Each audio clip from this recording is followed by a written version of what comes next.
I've never walked alone. Nah. 'Cause you're faithful to the end, and closer than a friend, and your love will never fail. In every season you are there. Faithful. I definitely want to start this podcast by asking you a very personal question. Okay.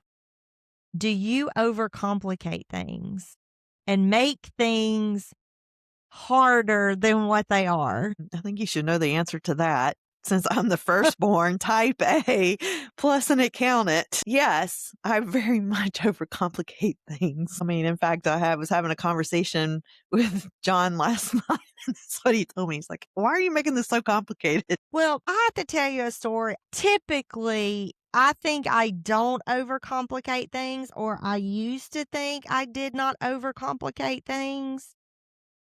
But I don't know. I don't know if it's my age, that I'm getting older, that I overcomplicate things. But let me tell you something that happened this week. So I damaged my credit card. And my husband and I are the kind of people that I like points. It's almost like a game for me. And so if I can use your card and I earn points, it makes it, I don't know, it like just ignites something in me. I love having credit card points. And so anyway, we basically will pay things on our credit card and then we pay it off at the end of the month. I know Dave Ramsey just shuddered. I know a chill just went up his spine, but a girl got to get some points. You know what I'm saying? Yeah. And so anyway, I had damaged my card. I had not lost my card. I had damaged my card. And so I requested a new card and it came in. And I thought I activated it and stuck it in my wallet. Well, I went to use it because I'd requested that they didn't change my number. You know, I just got a new card. So I went to use it this past Friday and it denied it, rejected it, whatever. What is it called when you use your credit card? And is it denied? Yeah. Is that what it is? Denied. Declined. Okay. Declined. That's the word I'm looking for. Declined. And so I was like, well, that's weird. But I was like, okay. So I just paid it a different way. And then on Monday, I thought, well, I wonder if their machine was just messed up. So I went to buy groceries and used it and it declined it again. And I was like, okay, something's wonky going on. So Tuesday, I called the 800 number on the back and it was like, oh, you've received a new card and you've not activated your card. And I was like, you ding dong. So I like, okay, talking to a computer, not a real person, because that's not possible anymore. I began to try to activate the card and it asked me for the 3 digits on the back. And I'm like, 936. And the computer goes, that is invalid. And I'm looking at it. I had my glasses on. I even took my glasses off. Got the card real close to my face, making sure it said 936. So the next time it was like, what is your number? And so I typed in 936 and it was like, that is incorrect. And I'm like, well, it ain't, but okay. So the next time it asked me again, I said 936 and it said, you are being transferred to the fraud department. And I'm thinking, oh my gosh, like what, too many tries or whatever. So anyway, I get to the fraud department. I tell the lady what happened. And she was like, well, we do show that the number is 936. That is correct. However, we need to have the primary card holder on the phone to allow you access to activate the card, which would be my husband, who is a delivery driver. So I 3-way called him. He's with a customer, but he's like, I can help you I can tell them that they can do whatever. I'm like, okay. So I get the lady on the phone. I'm like, look, you got 3 minutes. Like literally get verify he is who he says he is and then give the permission and then we'll finish this. And then she said, he gives her his social, his date of birth, and he's like, she can do whatever she wants to do. I should have put myself first on the account. You know what I'm saying? I should have made myself primary, but I didn't. I made him primary. Anyway, she goes, well, now I'm going to need to call you and verify that you are who you say you are because I'm going to call your number. And for whatever reason, that enraged me. And I started yelling at this sweet little credit card lady. Now, mind you, I'm at work in a cubicle in an open space, and I'm yelling at the credit card lady, and my husband's on the phone yelling, hang up the phone, hang up the phone, hang up the phone, because he knows I'm snapping and it's just going to go downhill from there. This sweet lady that doesn't speak very good English doesn't know what's happening. I'm yelling, he's yelling, she's just going, I just need to call you. I just need to call you. I'm like, oh, you ain't calling anybody. You got us on the phone. You got us on the phone. Do people just randomly call and try to activate card? Anyway, it becomes this whole thing. Shane's yelling, hang up. I finally just hang up the phone. Well, they even lock us out of the app. Like, we can't even make a payment at this point, which honestly, I don't really fault them because I did act feral and it probably really concerned them that someone was stealing Yeah. our account, you know? Yes. Your So identity. Yeah. last night I sit down with Shane and I'm like, let's call these people. Let's explain who we are and they can call whoever they need to call. And so I get someone on the phone. I explain what happened. I left out the part that I had yelled at them the last time. I figured that was in the notes. So They I left probably that had the part out. recording. And she said, okay, well, I'm just going to call you because I need to call you to confirm that, like, it's not like a computer calling us, that when I call you, it's a live person. I said, so you're going to call my number? And she was like, yes, ma'am. I'm going to call the number that's showing that you called from. And what I didn't realize after it was all said and done is on Tuesday, they weren't going to call Shane. They were going to recall me. They were going to call me.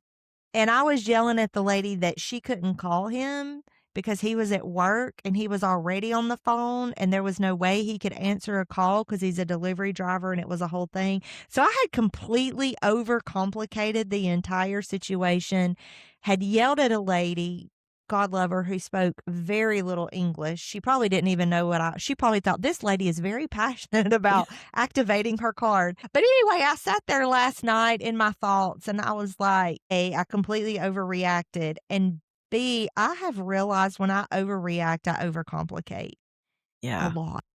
Yeah. I do it every day. I overcomplicate everything. I don't know why we do that. So, like, okay, so you say you do it every day. What do you mean every day? Like, how do you overcomplicate something on a regular day? It's just regular day. Let's just talk about budgeting and paying bills and doing the checkbook and everything, because I don't know. We did the Crown Financial budgeting thing class years ago, and I know we've done the Dave Ramsey thing, and you create your monthly budget and you take your paychecks and you do da da da da da, and you have designated paycheck 1, 2, or whatever. Okay. Okay, so in my mind, I took like one deposit that we get, and I designated all the money that came out of that and what it was for and how I spent it. And then I would do the bills and all this. And anyway, long story short, I messed things up again in our checkbook and stuff. And we were talking about it yesterday, and I was trying to explain to John how I was doing things and how can we get back on track and all this. And see, like I would take out of here that helped pay for the truck or make the whatever payment that had to be made. And he just looks at me and he goes, why are you making this so complicated? I was like, well, I have to keep up with it to know like what's being paid out or what. And he's like, it's all money. It's all going into the same account. It's all paying the same. Why do you have to take so much out of this particular deposit to apply it to a bill over here that's got to be paid when it's all coming out of the same? It's just one pot. That's exactly what he said to me. And I was just like, well, geez, like, yeah, when you say it like that, it is all kind of simple. We had this whole budget meeting last night. I was like, but I go, in my defense now, I'm an accountant that, every debit has to have a credit. Everything has to balance. Everything has to be accounted for. And, And when things are out of balance, it just like really throws me. So I have to put all these like safeguards in there for me to make sure everything balances and that way we can mark off and all this kind of stuff. So, in my mind, that's what I'm doing. Yeah. And it's like you're overcomplicating this. This should be simple. It's all deposits, then that has to go out and pays bills. It's all the same money. Okay, yeah. When you say it like that, it makes total sense. Do you find comfort is there like a level of comfort that you feel in the structure of it, you think? Maybe Is that what so. it is? Maybe so, because if I can like have everything lined out and I know where, everything's supposed to go, then I have a plan. And then, Okay. then everything, yeah, it's like a security. And like he was even telling me last night, he's like, "Well, this is our plan, but if something comes up and we have to do something totally different, I'm not going to stress that it's going to change. We're just going to rearrange." I'm like, "Oh my gosh, that just kind of just blows my mind." I know what you're saying, but it's like, okay, I don't know how to do that. I don't know how to flip flop. And it's so weird. And I know, and I think we've hit on it, but I do the same thing. I overcomplicate my Christian walk of everything too. I mean, if I get honest, because I've heard it said so many times, being a Christian, I mean, it's hard, don't get me wrong, but it's not that complicated.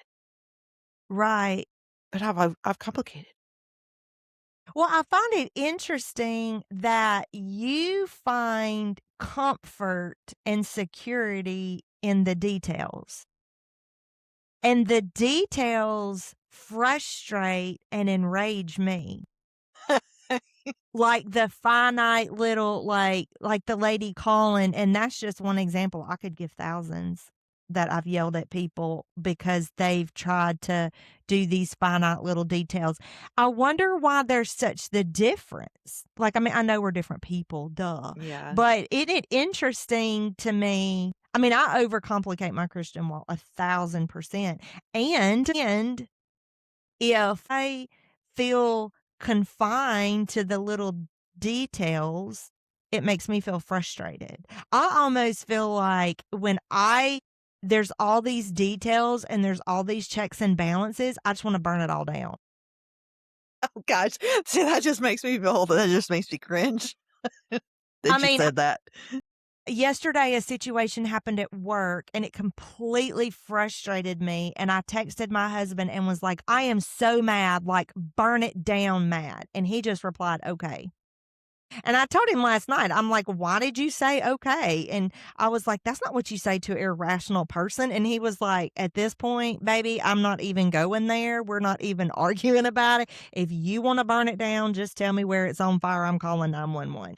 I'm tired. I can't even do it anymore. But that's my gut. That's my knee jerk reaction to the frustration of not rules. That's not the word I'm looking for, but of the structure. And then I find myself doing that with Jesus too. Like, I just want to be like, just forget that. That's terrible. See, and that's where I get with Jesus too. It's just finally like, okay, I've screwed everything up because I had all these checks and balances and had all my debits and all my credits all situated. And now everything's messed up because it's not balancing out right. And then I'm just like, forget it. I give up. I'm not doing it anymore. So you do feel a level of frustration too. I mean, you don't burn it down like I do, but it's just more of a giving up. Yeah, I give up because it didn't go according to plan and it didn't come out perfect and right. And see, I'm going to give up, but it's going to be with a show. Dang, I So, find that so wild I that don't we know. come from the same DNA and then like we just are so really not polar opposite because truthfully, we both come to a point of just giving up. I mean, I'm thankful that God don't give up on me because I give up on him a lot. Yeah, yeah. I do. I finally just say, yeah, it's not him, it's me. Uh, But I a think what thousand it comes percent. down to, if I guess it just, an idea just came to me, but what it comes down to, I guess we're doing it in our own power, goes back to whatever it is that, like, for me, the budget thing, I was trying to do it all on my own and take care of it instead of asking for help. it- you know, and letting John help and be a part of it. I just was trying to take care of everything myself. And, finally, maybe it just came down to the point that finally it's like, I got to have the help. We got to figure this out.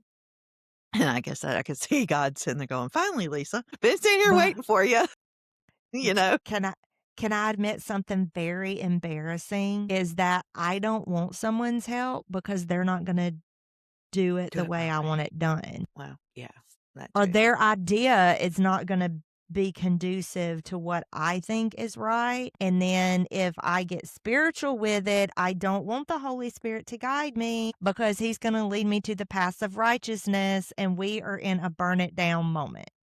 This is not a take the narrow road moment. This is a light that baby on fire moment. And I'm very convicted by that, but I'm just being honest. I'm just being real right there. That's like where I am right now. And that's embarrassing to say. I wonder if it comes from a point too that I can remember we were in small churches where dad did everything, you Mhm. know, mom did everything. We did everything. You know what I'm saying? There wasn't a church secretary, that took care of, the bulletins. And I mean, I think short of dad didn't clean the church, but I mean, he ordered material. You know what I'm saying? I Right. mean, he was Mhm. everything. Mom played the piano, mom led sing, everything. And I wonder if that's some of the or I got it from was like, well, I just got to do it all. Got to do Yeah, it it's all. on us. It's Yeah, on me to carry the load for everybody. I mean, I'll carry the load for myself. I will carry it for you. I will carry it for the Lord. I will carry the load. right. Until I finally just have a moment. But isn't it in the moment that that's surrender? Like, that's the white Yeah. flag, that's surrender, because that's where I'm like, I can't do this. Mm. Is that what true surrender looks like? Okay, you just stepped on my toes very badly. And also, as you were talking, it came down to communication. Well, I don't You want know to what I'm go saying? there. I mean, I had to have communication with John. And I guess if we're talking about it with our Christian walking with God, we got to have communication there Communication. and then I saw listening. I saw a thing that was like, we want God to talk to us, and he's being like, I gave you 66 books. Why don't we start there? Yeah, but I don't understand Daniel. And I don't understand Jeremiah. Don't understand Hosea. Right? And Paul is like reading a law book. Which makes me frustrated and makes me quit. Yeah. I mean, Which is not an excuse, don't get me wrong. Because I mean, it's all God breathed, there's lessons absolutely. in all of it. And maybe that's part of it because, yeah, I don't understand it.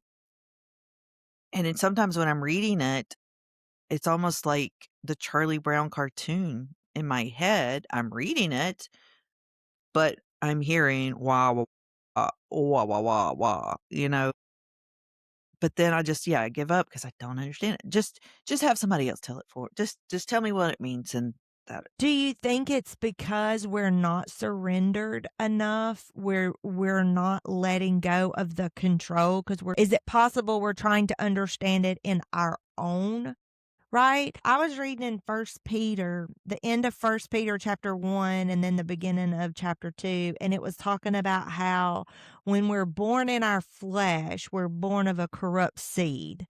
You take that corrupt man and that corrupt woman and they come together and it's a corruptible seed, and that then when we're born into the kingdom, when we become followers of Christ, we're born from an incorruptible seed, the Holy Spirit, the Word of God, and that we live different and we think different because we're we're from a whole different lineage, a whole different seed now. And for me, I think that I stay stuck in the corruptible seed because that's what's comfortable and that's what I know. And the incorruptible seed, I have so many unknowns because to walk with Christ is to walk in faith. and to trust in things that we cannot see and that we do not understand. And so I almost want to say, well, I don't understand Hosea, so I just don't accept that because am I making sense what I'm saying? Mhm. Because what if I read it anyway, and even though I don't understand it, I read it with the faith that it was going to born into the incorruptible seed that is now my heart. Does that make sense what I'm saying? But I'm Mhm. reading it through my fleshly, burn it all down heart, and therefore it doesn't take root. Interesting. I'm not saying that's Interesting. true. It just makes me wonder. No, I think there's truth to that because if I really get honest, when it comes down to the structure and overcomplicating things, there's a little bit of a comfort because I know what the outcome's supposed to be, even though it never comes out that way. So why am I surprised it never comes out that way? You know what I'm saying? Mhm. Mhm. Instead of I lost my train of thought, but instead of like allowing the help and not and looking at it in a different view, that hey, it is that simple. So doing that in my walk with Christ as far as yeah, instead of going into it with an idea of one, it's hard, it doesn't make sense. Allow okay, well, I'm just gonna read it. Just a totally different attitude is what you're saying. It comes down to attitude. Right. I think that's what I'm trying to say. I have a bad attitude about it. Yeah. Yeah. You're not the only one. Well, I think because there's lots of us. it's the faith aspect. Like, I literally have the faith that I know that, God causes the sun to rise and the sun to set, and that He is in control of these huge, massive things. I know when daddy got sick, I knew that God was in control of that and trusted that if God saw fit to do a miraculous healing this side of heaven, that would be great. But if he called him home, that would be fine too. I had this unexplainable peace, that the Bible talks about. That all makes perfect sense to me. But in the mundane of the everyday, I think is where my faith is weak. Yeah. I think That's that's where all I of us. wanna control Well, and it yell. comes back to, you know, it seems like we surrender the big things, the big issues, the big things that we know 100% we can't have an outcome to, but when it's the little things that is within our power, then we do it and we don't surrender it. I think that's what it comes down to. It's really easy, um, to go to him with the big things, if that makes sense. And I'm sitting here thinking, and I know not that I think you and I have talked about this Jelly Roll song before. I only talk to God when I need a favor. And that, at Yeah. first when you heard just listening to the title, you were like, oh, that's just so, what's the word I'm looking for? Sacrilegious. Religious.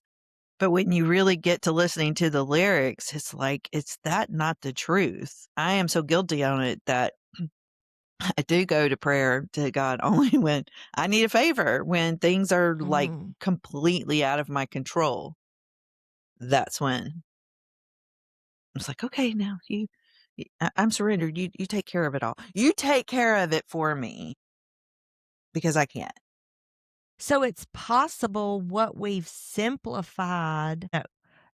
Yeah, I think so it's possible that we're overcomplicating the day to day because the simplicity of it makes us feel uncomfortable because in order to accept the simplicity of it, you have to have the faith and 100% surrender.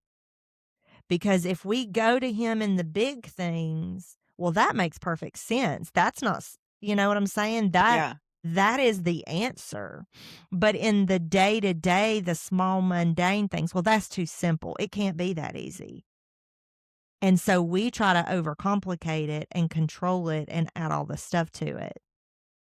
And he's just saying, even the little things are huge. Why don't Okay. why don't we handle them the same way is what I'm feeling in this moment is that, God handles all the big things and I run to him. And so he can handle all the little things. Maybe we have in our head that, because I think Hollywood plays on that sometimes, is that, he's too busy. He's taking care of all the major problems in the world. Mm. He doesn't have time for this little issue right here. I'll take care of it. I've heard that said before, and it makes sense. So, oh, wise one, how do we just live simply? I can't help but think about Jonah. And maybe I think I kind of get Jonah, because he ran and he burned it all down. You know what I'm saying? I mean, to the point he ended up in the belly of a fish. And maybe it was in the belly of the fish that Jonah realized it really is a lot simpler than what he was making it. And so sometimes maybe it's not bad to realize that you're in the belly of the fish because you don't have any external noises and opinions coming at you when you're in that quiet place. And maybe that's part of it too, is quieting and shutting out all the noise of the world and just getting to a place that you can hear. All right, y'all, that's a wrap for today's episode. If something in this conversation encouraged you, challenged you, or just made you feel seen, make sure you hit that subscribe button so you never miss what's coming next. And if you know someone who would love this episode, share it with them. Send it to a friend, drop it in a group chat, or post it on your story. That kind of support means the world to us. You always find every episode, updates, and more over at therecoveringpreacherskids.com. Thanks for hanging out with us today. We'll see you next time.